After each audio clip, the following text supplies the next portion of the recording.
Olá para você que nos acompanha aqui na RDTV, este é o canal de vídeos do Jornal Repórter Diário e começa agora mais um RD Online. A cada ano cresce no ABC o número de pequenos empreendedores que desejam sair da informalidade de uma maneira simples, rápida e sem burocracia. O mecanismo é o microempreendedor individual. Eu acho que você já ouviu falar sobre o microempreendedor individual, o MEI, que foi constituído em 2008 e criou condições especiais para que o trabalhador pudesse se legalizar. Na região aqui do ABC, fica evidente o interesse, dado o número crescente de MEIs já consolidados. Até o início de maio, já são 94.229 microempreendedores individuais cadastrados. Pra você ter uma ideia, no Brasil são mais de 7 milhões. Para falar sobre esse assunto, recebo Maiara Cristina Adorni, que é analista de negócios do Sebrae,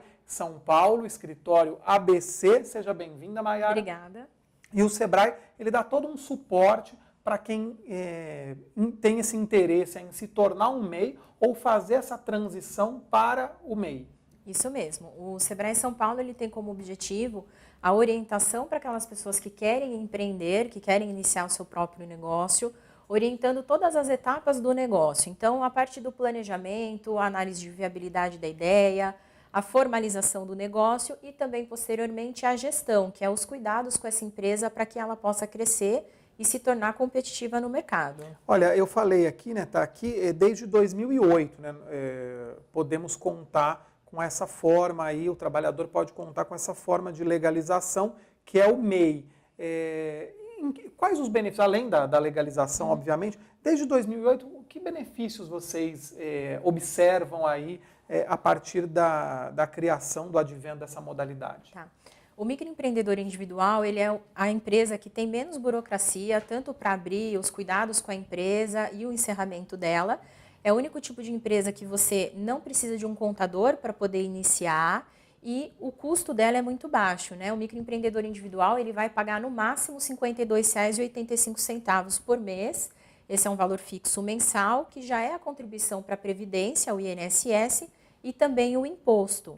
Tá? Então, a abertura dessa empresa ela é gratuita, é feita pelo site do portal do empreendedor.gov.br e o empresário também pode buscar o auxílio do Sebrae para a abertura dessa empresa. Então, tem mais vantagens aí, né? Sim, ele pode emitir nota fiscal, que é também um dos grandes embates aí que ele tem no mercado. Então, muitos empresários, eles não conseguem emitir a nota se não tiver o CNPJ e, consequentemente, acabam perdendo alguns trabalhos.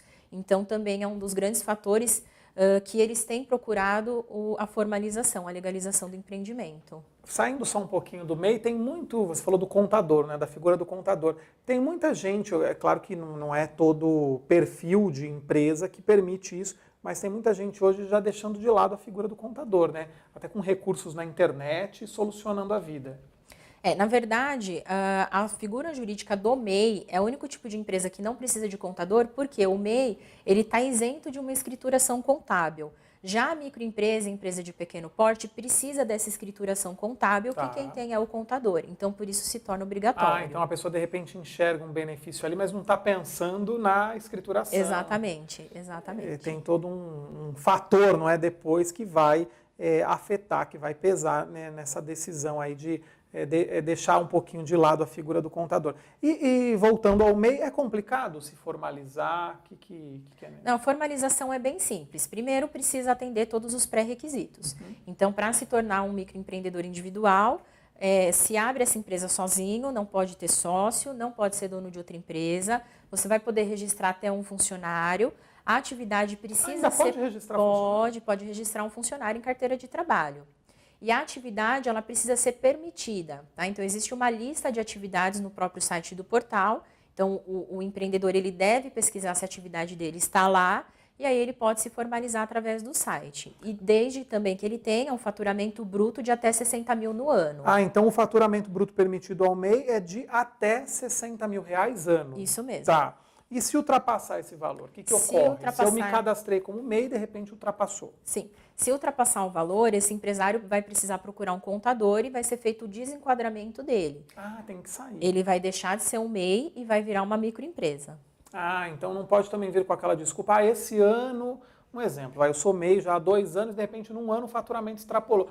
Foi um fator desse ano, no próximo já volta. Sim. Isso não. Não, ele vai precisar alterar a forma jurídica dele para uma microempresa, vai pagar uma tributação retroativa do que ele deveria ter pago como microempresa e vai precisar ser um MEI até o próximo ano, onde ele pode fazer a alteração no mês de janeiro e ele pode voltar a ser um MEI. E Maiara, quais são as obrigações tributárias de um MEI? Tá, o MEI ele vai pagar a contribuição para o INSS, que é 5% do salário mínimo vigente, então hoje R$ 46,85, mais o imposto. No caso das atividades de comércio, indústria e prestação de serviços de transporte intermunicipal e interestadual, ele vai pagar o valor de R$1, que é o ICMS. Se a atividade dele for prestação de serviços, ele paga o ISS no valor de R$5. E o que pode acontecer se um microempreendedor individual ele ficar inadimplente com alguma dessas obrigações aí? Se ele ficar inadimplente, como eu falei, ele está pagando o INSS. Então, deixou de pagar o INSS, ele não vai receber o benefício. Então, caso ele precise de um salário maternidade, um auxílio doença, e ele estiver inadimplente, ele não vai ter o direito. E como também ele está pagando imposto, então a falta de pagamento desse imposto, ele pode entrar na dívida ativa e também perder benefícios junto aos bancos. Mas é possível se regularizar depois? Sim, ele deve, né, se regularizar. Ele precisa efetuar o pagamento em dia, o pagamento do boleto é até o dia 20, né, do mês seguinte, então ele existe a possibilidade de efetuar esse pagamento, mesmo que atrasado, ele vai ter que fazer isso. Essa história da contribuição com a Previdência é um diferencial com relação a um empresário aí de uma empresa de pequeno porte, por exemplo? Sim, o MEI ele paga 5% do salário mínimo, que é uma das menores contribuições que tem para que ele possa ter uma base de cálculo do salário mínimo. E se ele quiser pagar mais, ele pode? Não, como MEI ele não pode pagar mais. O que ele pode fazer é pagar um boleto à parte de 15%, para que ele possa ter direito à aposentadoria por contribuição, que hoje esse 5% que ele paga ao INSS, ele tem direito a uma aposentadoria por idade. E aí ele teria que contribuir com mais 15% para ter direito à aposentadoria por contribuição. E aí é direto com o INSS, ele tem que buscar esse canal aí para ter uma outra forma de contribuição. E eu queria que você comentasse um pouco, até com relação ao suporte que vocês dão a esses empreendedores, sobre esse aumento, não é, vertiginoso que eu passei aqui na região do ABC. Eu tenho até uns dados bem mais específicos. Pra vocês terem uma ideia, em 2010, o total de MEIs aqui nas 7 cidades, ele girava em torno de 2.600, para ser mais preciso, 2.601. E a gente chega em 2017, portanto, 7 anos aí depois, com 94.229 MEIs. A figura jurídica do microempreendedor individual, ele acabou criando a possibilidade para que essas pessoas pudessem se formalizar. Quando iniciou o microempreendedor individual, quando foi lançada essa modalidade de empresa, nós tínhamos mais de 10 milhões de pessoas trabalhando na informalidade no Brasil. E hoje já são mais de 7 milhões que trabalham na formalidade. Então, o MEI ele acabou abrindo portas para as pessoas que trabalhavam em casa, que prestavam serviços sem nenhuma regularização desse empreendimento, para que eles pudessem formalizar, regularizar e abrirem portas para eles. Porque quando você tem a sua empresa formalizada, tem o CNPJ, você consegue ampliar o seu negócio de maneira mais fácil. Você consegue negociar preços com o fornecedor, prazo, quantidade, você tem mais credibilidade no mercado. Então, eu acredito que esse aumento tenha sido por conta de todos esses benefícios. Até por essas vantagens de se tornar um MEI, existem pessoas que tentam, aí cabe a você nos explicar, não sei se todas conseguem, né? Mas que tentam deixar, por exemplo, uma microempresa, uma empresa de pequeno porte e passar a contribuir como MEI. Isso é possível? Sim, é possível. Se o faturamento dele for até 60 mil, ele se enquadrar em todos os requisitos, o mês de janeiro de cada ano, ele pode fazer essa transformação. Então, em janeiro de 2018, por exemplo, ele pode procurar o seu contador e pedir para que ele transforme essa microempresa em um microempreendedor individual. Você falou de novo dos 60 mil, existe algum projeto aí de alteração desse valor, talvez no ano que vem? Sim, em 2018 já foi aprovado o valor de faturamento bruto do MEI, ele vai passar a ser até 81 mil no ano. E provavelmente, então, isso vai atrair mais gente. Sim, talvez com até certeza. nessa transição que eu coloquei. Com certeza. Eu acompanhei esses dias até, eu estava lendo um artigo sobre vamos dizer assim, a não obrigação mais, a não necessidade de alguém só para constar, colocar um sócio ali com uma cota mínima só para abrir uma empresa, né, para se tornar pessoa jurídica. Às vezes a pessoa precisa passar a ser pessoa jurídica.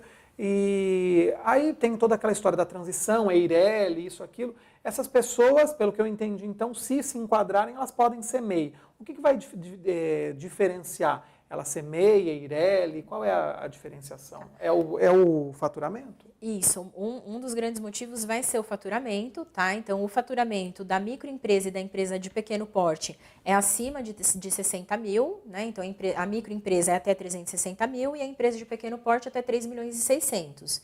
Então, o EIRELI, ele é uma forma jurídica de você abrir uma microempresa ou uma empresa de pequeno porte de maneira individual, tá?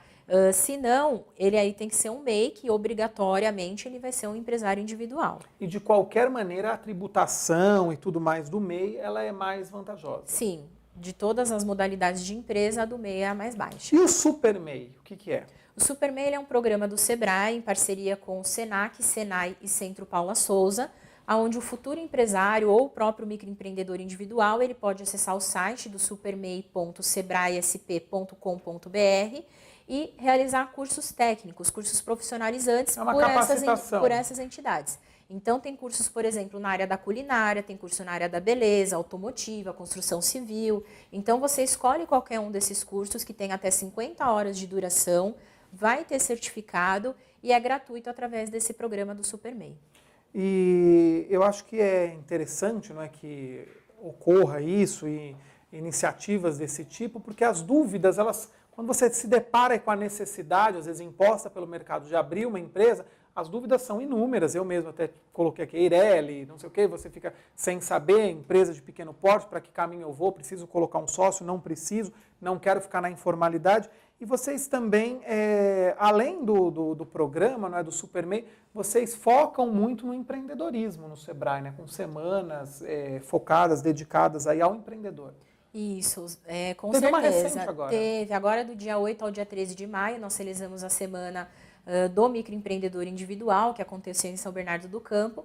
Nós atendemos mais de 800 pessoas que passaram lá ao longo da semana, buscando orientação para a abertura da sua empresa, ou se ele já tem a empresa, orientação para a gestão do seu negócio. Orientou também sobre microcrédito, sobre o programa Super MEI, o funcionamento do programa Juro Zero Empreendedor. Sem dúvida são informações valiosas, né, muito úteis.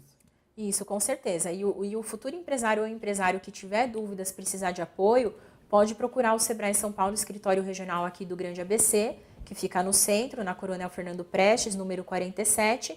O nosso atendimento é gratuito por ordem de chegada, de segunda a sexta, das 9 às 5. Então tá aí, ó, centro de Santo André, né? Isso. Então tá certo. Maiara, obrigado por ter vindo, Imagina, por ter eu que agradeço. tirado as nossas dúvidas. Maiara Cristina Adorni, analista de negócios do Sebrae São Paulo, escritório ABC, falando sobre o MEI, não é, o microempreendedor individual. Como eu disse, um aumento aí interessante no número de microempreendedores individuais aqui na região do ABC. Você vai conferir, aliás, matérias sobre esse assunto em nosso site, reporterdiario.com.br. Nossos conteúdos também você confere na edição impressa aqui do jornal Repórter Diário, circulando em Santo André, São Bernardo, São Caetano, Diadema, Mauá, Ribeirão Pires e Rio Grande da Serra, toda semana.